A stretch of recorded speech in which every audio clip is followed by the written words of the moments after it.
After Action Review, AAR, is a structured discussion of an event that aims to rapidly identify learning for improvement. AARs may be formal or informal. Effective facilitation skills and trained facilitators are key for successful use of AAR in the health services. To support AAR facilitators in their role, this video provides a simulation of a facilitated formal AAR, demonstrating how to start an AAR with participants and establish ground rules, ask the 4 AAR questions, and conclude the AAR with the group.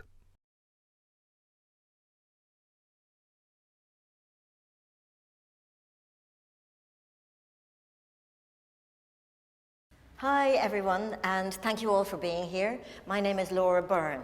I'm the Senior Social Worker at Newtown University Hospital, and I'm also a trained After Action Review facilitator, which is why I'm facilitating this discussion today, which, as you know, is about an elderly patient common to you all, Angela Farrell, who, as you know, had a fall at the nursing home, Sycamore Lane nursing home, and she was subsequently transferred to hospital, and there was a misdiagnosis around a fracture.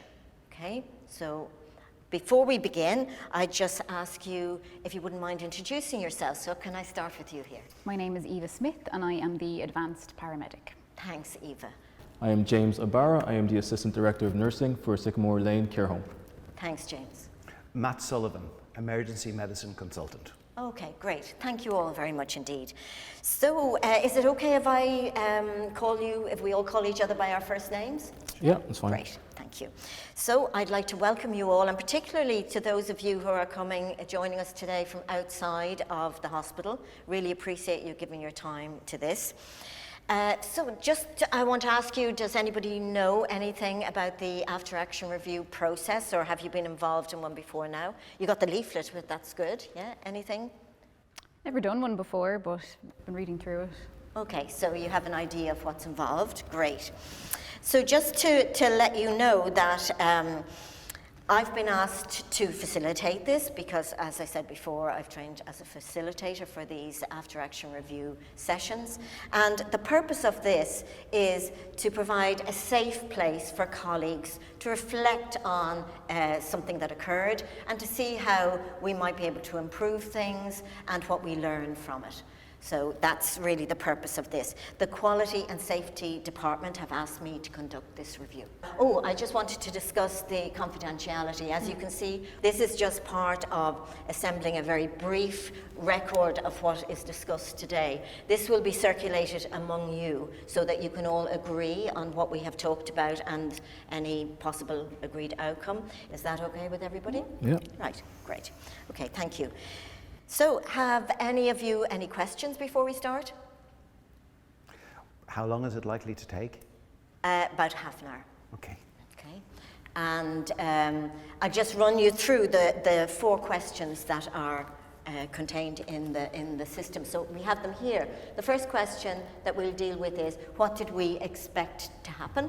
The second question is, what actually happened? Then we have the third question, why was there a difference? And the fourth one is, what have we learned from this? And then I'll also ask you at the end of those 4 questions if you have any suggestions with regard to how we might improve things or anything that you've learned from this discussion here today. Okay. So thank you for the question regarding the timing. So as I said, it shouldn't be more than half an hour. Just to set out some ground rules, anybody have any ground rules that they would like to suggest? I just want to make sure everyone's perspective is heard and taken in. That's really it. Okay, very important. Thanks very much for that, James. Anyone else? I think if we could just all say that we're going to leave the hierarchy at the door, I think that would be pretty helpful. Yeah, that's a very good suggestion, Eva. Thank you for that. Anything else? No? Okay. Well, I have a couple just to share with you. Okay. Obviously, respect and leaving hierarchy at the door are really, really important. Oh, could I ask you just to turn off your mobile phones? Yeah. Not just have them on silent, please turn them off completely. And that's part of making sure that everything is confidential here. Thank you for that. The other thing that's really important to emphasize is that this is not about blame. blaming each other is not going to help us to learn from this. So let's leave the blame and just try and, as honestly as we can, explore what actually occurred and see what we can learn from that.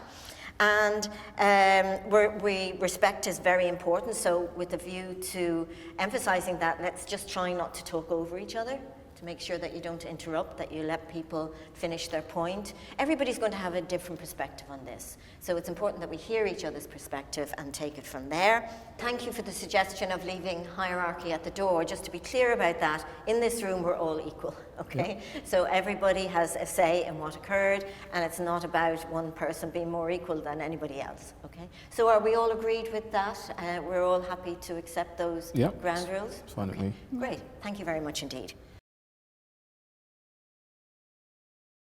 So we start with the first question: what did we expect to happen? So I'll begin with you, Matt. Would you like to share with us what you expected to happen? Sure. Well, most importantly, I would have expected that the patient would be assessed in a timely manner and receive the correct diagnosis and treatment plan. Okay. And Ms. Farrell, Angela, is allergic to anti-inflammatories, which is an unusual presentation in itself. However, I would have expected that in such a case that would be really highlighted to a high degree in a presentation, in a handover as well. Usually in a case when a patient like Angela presents and they're not able to communicate with the team for one reason or another, I would also expect that there would be somebody with them who would know their history and would stay with them throughout the presentation. Okay, thank you. Thanks, Matt. So, Eva, can I come to you and ask you, what did you expect to happen? Well, actually, my expectations would be quite similar to Matt's in a case like this. So I would expect that the patient would be accompanied, especially with older patients, and especially even again with older patients who have early onset dementia, because there's nobody to advocate for them otherwise in the emergency department. So I'd expect that they will be accompanied by a member of staff coming from the care home. And of course I would also expect to get a very detailed handover transferal letter, and that there wouldn't be any gaps in that information. Okay, thanks Eva for that. So James, can I turn to you and ask you what you expected to happen? Yeah, just like Matt said, I would have expected Angela to be taken care of and assessed in a timely manner, and for the information I gave to the ambulance staff using the ISBAR technique, highlighting Angela's allergies and the fall she had taken and the reason she might need an x-ray, to be taken into account of her transfer. Okay, okay, thank you all for that. Okay, so we'll move on to the second question now. Question 2, what actually happened? All right, so I'll turn to you, Eva. Well, my main expectations weren't really met there, I suppose. As we're all aware, with this older patient, she wasn't accompanied to the emergency room, and there were some gaps in the information, which is kind of shocking, really. I mean, with a situation like this, I would have really been hoping that she would get a diagnosis confirmed by x-ray, so I was surprised that that didn't happen. And so the situation is that there was a misdiagnosis. Now, regarding the allergy, I didn't include that in my handover, my verbal handover in the emergency department, and I should have, but I did expect that it was going to be in that letter. Okay, thank you very much for that. So, James, what actually happened? What actually happened was important information was not given to the ED, and I will admit that the transfer letter not having the allergy information and a proper detailed information was an oversight, and to not have Angela be accompanied by one of our staff, which we were unable to do at the time. We were short-staffed and we just couldn't afford to let any of our staff leave the nursing home due to other patients we had, and I had just trusted that she would be taken care of. Yeah, that was it. Okay, thanks James. So Matt, what actually happened? Well, the ED team triaged the patient with the information that they were given, which, to say the least, was unreliable. I was aware of the fact that there was an x-ray needed, so I had a conversation with the registrar, and I said that the patient needed to be assessed and that the arrangements for the x-ray needed to be made. It's clear there's a policy here in Newtown University Hospital that an X-ray for a fracture has to have 2 X-ray views in order for it to be definitive. Okay. The registrar in question didn't realise this, and actually the misdiagnosis happened then because there was only 1 view taken. So a misdiagnosis happened with regard to the fracture, and also the fact that the time it took to have the X-ray taken meant that it was now being interpreted by the registrar by themselves, because there was out of hours. It was 18:30 in the evening, so there was neither myself nor the radiologist available to actually help the registrar in assessing the X-ray. So I mean, that's, you know, that was a major reason for the misdiagnosis at the time. Thank you all. So if everybody's in agreement, we'll move on to question 3, which is, why was there a difference? So a difference between what we expected to happen and what actually happened. So why was there a difference? James, can I come to you? There was a difference because there was poor documentation on Angela's allergies, and we didn't have someone to accompany Angela to the ED. Okay. Thank you. Thank you for that. And Eva? I think, truthfully, we probably all fell a little bit short of our responsibilities that day. I do feel that. We've already mentioned, I think, that there should have been more information in the letter. And we've already mentioned, of course, that she should have been accompanied. But I do think that there also should have been direct communication between the emergency department and the care home, and I did mention that at the time, that because she was unaccompanied, that there could be gaps in the history and the background that she just couldn't provide for herself, given her condition and her diagnosis of early onset dementia. So I think that was the main reason that there was a difference, that the communication wasn't there. Okay, thanks Eva. And Matt? Well, I really think it's down to communication. I don't feel that we got the information that we needed. And I'm sorry that Angela spent so long waiting to be seen for her X-ray. I mean, that 4.5-hour wait should not have happened. It meant that when the X-ray finally arrived 4.5 hours later, we are now into after hours, we're into weekend. So the registrar was there by themselves, and they didn't have either myself or the radiologist to actually assist them in the interpretation of the X-ray. So there was a misdiagnosis, and I reported the incident. I'm also very frustrated that the information about Angela and her allergy to anti-inflammatories was not passed on by either the paramedic or the care home.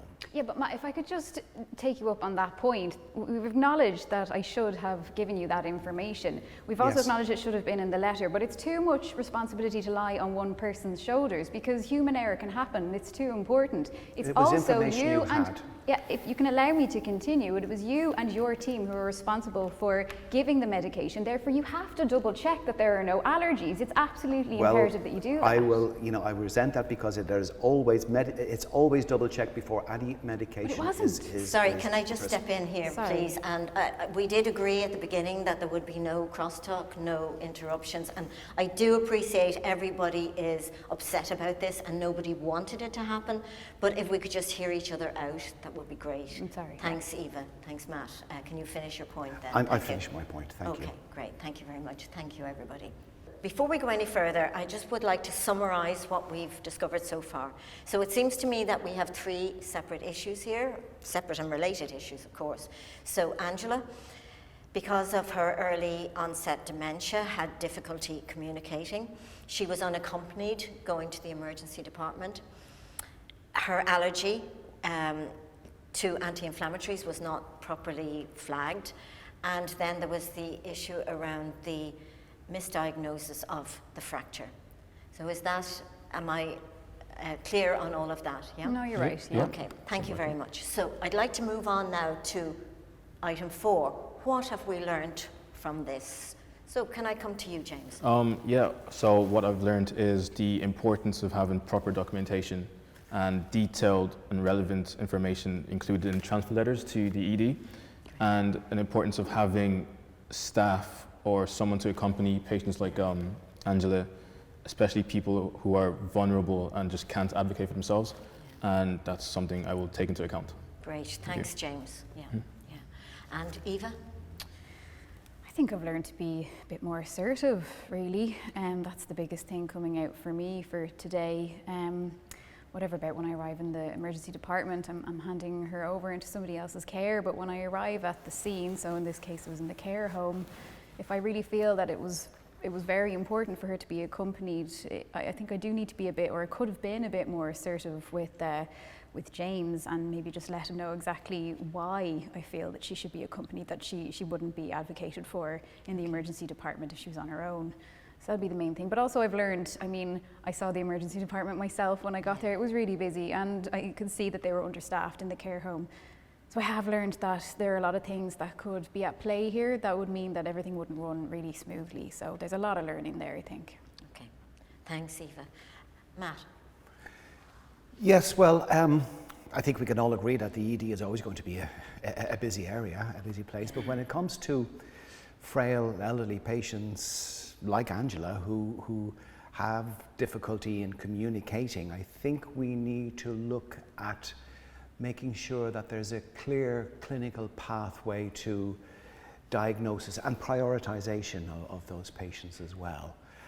Clearly, the length of time that was spent by Angela in the ED is unacceptable.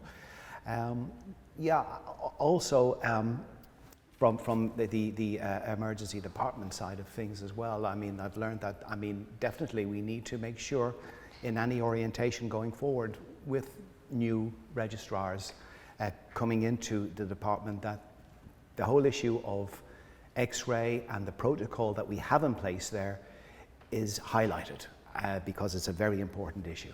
Okay, thank you. Thank you very much. Thank you. So, on to the last item is, what improvements could you suggest? So, can I come to you, James? Yeah, I would like to implement a allergy status bracelet for our patients as a way to visually see and acknowledge patients' allergies. I would also like to review and look into the way we have our documentation, and to implement a way to have more detailed information and relevant information for transfers to EDs, and also train staff in the changes so this doesn't happen again. I would like to speak with the Sycamore management team just so we can communicate with the ED and ambulance staff in having staff accompaniments for vulnerable patients, especially patients who are unable to communicate properly for themselves and who are in, like Angela's situation. And if that's okay with everyone, just liaise with you later on. That's okay? Great. Yeah. That's Thanks. really it, That suggestion of the bracelet seems to me to be a very practical suggestion. Thank you. Thank you. Matt, can I come to you next?